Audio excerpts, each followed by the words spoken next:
Hello प्यारे बच्चों, आप सभी का अपना यूट्यूब चैनल YRS क्लास में बहुत बहुत स्वागत है। तो प्यारे बच्चों, आज से हम पढ़ेंगे राजीव प्रकाशन जो आपका क्वेश्चन बैंक है, जो आपका आंसर पेपर है, उसमें से विज्ञान के जितने भी मॉडल पेपर हैं यानी 2021 की, उसमें जितने भी बहुविकल्पी और अतिलघुत्तरी के महत्वपूर्ण प्रश्न हैं। चलते हैं, प्रश्न नंबर 1 पढ़ते हैं खंड का। जो खंड का आपका है यह आपका भौतिक विज्ञान है, यानी भौतिक विज्ञान में जो आपका खंड का है वो आपसे कह रहा है प्रश्न, किसी अवतल दर्पण द्वारा आभासी सीधा तथा आवर्धित प्रतिबिंब बनता है, वस्तु की स्थिति होगी। पहला ऑप्शन है ध्रुव व फोकस के बीच में, दूसरा ऑप्शन है फोकस तथा वक्रता केंद्र के बीच में, तीसरा ऑप्शन है वक्रता केंद्र पर, चौथा ऑप्शन है वक्रता केंद्र से पीछे। प्रश्न आपसे इतना ही कह रहा है, एक दर्पण अवतल दर्पण है, यानी अवतल दर्पण द्वारा आभासी सीधा और आवर्धित प्रतिबिंब बनता है, वस्तु की स्थिति कहाँ होगी? इन चारों ऑप्शन में ऑप्शन नंबर आपका दूसरा सही है, फोकस तथा वक्रता केंद्र के बीच। यानी जब फोकस तथा वक्रता केंद्र के बीच में हम वस्तु को रखते हैं तो वस्तु का जो दर्पण जो आभासी प्रतिबिंब बनता है वह सीधा होगा, आवर्धित होता है और प्रतिबिंब बनता है। यानी अवतल दर्पण द्वारा आभासी सीधा तथा आवर्धित प्रतिबिंब बनता है। कब बनता है? जब वस्तु को फोकस तथा वक्रता केंद्र के बीच में रखी जाती है। चलते हैं प्रश्न नंबर खा पढ़ते। प्रश्न नंबर खा आपसे कह रहा है, निकट दृष्टि दोष को दूर करने के लिए आवश्यक अवतल लेंस की फोकस दूरी होगी। यानी प्रश्न इतना ही कह रहा है, निकट दृष्टि को ठीक करने के लिए या दूर करने के लिए आवश्यक अवतल लेंस की फोकस दूरी होगी। पहला ऑप्शन है ए, आंख से दूर बिंदु की दूरी से कम होती है। दूसरा ऑप्शन है आंख से दूर बिंदु की दूरी के बराबर होती है। तीसरा ऑप्शन है 25 सेंटीमीटर पर, जबकि चौथा ऑप्शन है आंख से दूर बिंदु की दूरी से अधिक होती है। यानी निकट दृष्टि दोष को ठीक करने के लिए आवश्यक अवतल लेंस की फोकस दूरी होती है, जो कि इन चारों ऑप्शन में ऑप्शन नंबर आपका सी सही है, 25 सेंटीमीटर होती है।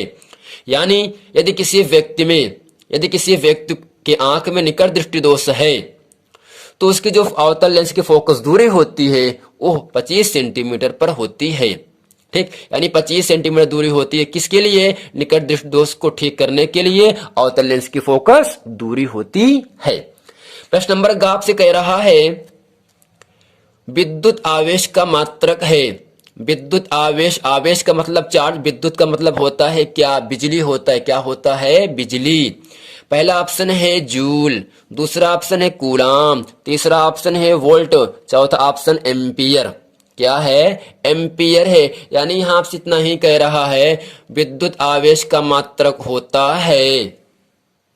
तो प्यारे बच्चों, इसका जो सही आंसर होगा वो ऑप्शन नंबर आपका बी सही है, कूलाम। क्या सही है? कूलाम। यानी विद्युत आवेश का मात्रक होता है कूलाम। क्या होगा? कूलाम। प्रश्न नंबर घ आपसे कह रहा है, विद्युत जनित स्रोत है।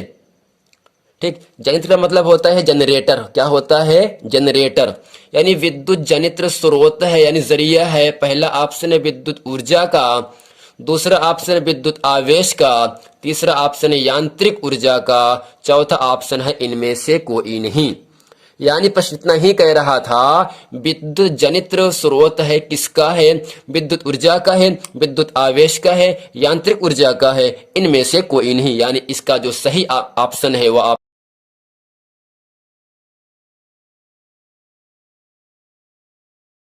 तो चलते हैं प्रश्न नंबर 2 पढ़ते। प्रश्न नंबर 2 आपसे कह रहा है, समतल दर्पण की फोकस दूरी कितनी होगी? या इस तरह से कह सकता है, समतल दर्पण की फोकस दूरी कितनी होती है। चाहे जैसे पूछे प्रश्न, आपका उत्तर जिस प्रकार से हम लिखे ऐसे ही आपको लिख देना है और आपको 2 नंबर की प्राप्ति होगी। तो प्यारे बच्चों, प्रश्न आपसे कह रहा था अभी, समतल दर्पण की फोकस दूरी कितनी होती है? इसका उत्तर आपके सामने है, समतल दर्पण की फोकस दूरी अनंत होती है। क्या होती है? समतल दर्पण का मतलब होता है ऐसा दर्पण ना तो उभरा हुआ रहे और ना ही दबा हुआ रहे, अर्थात क्या, एक सपाट रिक्त प्लेन रहे।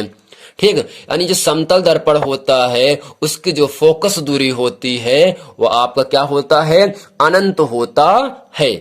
प्यारे बच्चों, प्रश्न नंबर दूसरे खा खंड आपसे कह रहा है, अंतिम पंक्ति में बैठे किसी विद्यार्थी को श्यामपट्ट पढ़ने में कठिनाई होती है। यह विद्यार्थी किस दृष्टि दोष से पीड़ित है, इसे किस प्रकार संशोधित किया जा सकता है।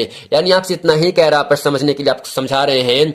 अंतिम पंक्ति में, अंतिम माने आखिरी पंक्ति में लाने, यानी एकदम पीछे, क्लासरूम में एकदम पीछे, ठीक, अंतिम पंक्ति में बैठे किसी विद्यार्थी, विद्यार्थी माने कोई छात्र है, ठीक, तो श्यामपट्ट का मतलब होता है ब्लैक बोर्ड। क्या होता है, ब्लैक बोर्ड। यानी अंतिम पंक्ति में कोई लड़का है जो कि क्लासरूम में सबसे पीछे बैठा है और वह लड़का जो है श्यामपट्ट को पढ़ने में कठिनाई होती है, यानी श्यामपट्ट पर लिखा जो अक्षर होता है उसको वह व्यक्ति, वह विद्यार्थी अच्छे तरीके से पढ़ नहीं पा रहा है। यह विद्यार्थी किस दृष्टि दोष है, पीड़ित है, इस दोष को दूर करने के लिए हमें किस लेंस का प्रयोग करना चाहिए। तो चलते हैं इस प्रश्न का उत्तर आपके सामने बताते हैं। तो इसका उत्तर आपके सामने है, यदि किसी विद्यार्थी को जो अंतिम पंक्ति में बैठा है श्यामपट्ट पढ़ने में, यानी श्यामपट्ट पर लिखा जो अक्षर जो होता है वो, ठीक, श्यामपट्ट पर लिखा अक्षर पढ़ने में कठिनाई होती है, तो वह निकट दृष्टि दोष से पीड़ित होता है। इस दोष को दूर करने के लिए अपने चश्मे में आवश्यक क्षमता के अवतल लेंस का उपयोग करना पड़ेगा। यानी आपसे इतना ही कह रहा है, कोई विद्यार्थी है वह क्लासरूम में एकदम पीछे बैठा है। जब पीछे बैठा तो उस विद्यार्थी में जो ब्लैक बोर्ड पर लिखा अक्षर है वो अच्छे तरीके से पढ़ नहीं पा रहा है। जब पढ़ नहीं पा रहा है तो अर्थात क्या होगा, उस विद्यार्थी में दोष पाया गया। उसके नेत्र में कौन सा दोष पाया गया जिससे ब्लैक बोर्ड पर लिखा अक्षर पढ़ नहीं पा रहा है, और इस दोष को दूर करने के लिए उससे हमें किस लेंस का प्रयोग करना पड़ेगा। ठीक, आपके सामने इतना ही कह रहा है, यदि किसी विद्यार्थी को जो अंतिम पंक्ति में बैठा है श्यामपट्ट पर लिखा अक्षर पढ़ने में कठिनाई होती है, तो वह निकट दृष्टि दोष से पीड़ित होता है। इस दोष को दूर करने के लिए अपने चश्मे में आवश्यक क्षमता के अवतल लेंस का प्रयोग करना पड़ेगा या करना चाहिए। यानी निकट दृष्टि दोष के लिए अवतल लेंस का प्रयोग करते हैं। किसके लिए, यानी निकट दृष्टि दोष के लिए हम क्या करते हैं, अवतल लेंस का प्रयोग करते हैं, जबकि दूर दृष्टि दोष के लिए हम उत्तल लेंस का प्रयोग करते हैं। चलते हैं प्रश्न नंबर गा पढ़ते हैं। तो प्यारे बच्चों, प्रश्न नंबर दो का गा खंड आपसे कह रहा है, एम्पियर की परिभाषा लिखिए। एम्पियर की परिभाषा लिखिए। चलते हैं इसका उत्तर बताते हैं। तो प्यारे बच्चों, इसका उत्तर आपके सामने है। इसमें लिखेंगे, एक एम्पियर वह विद्युत धारा होती है जिसमें निर्वात में परस्पर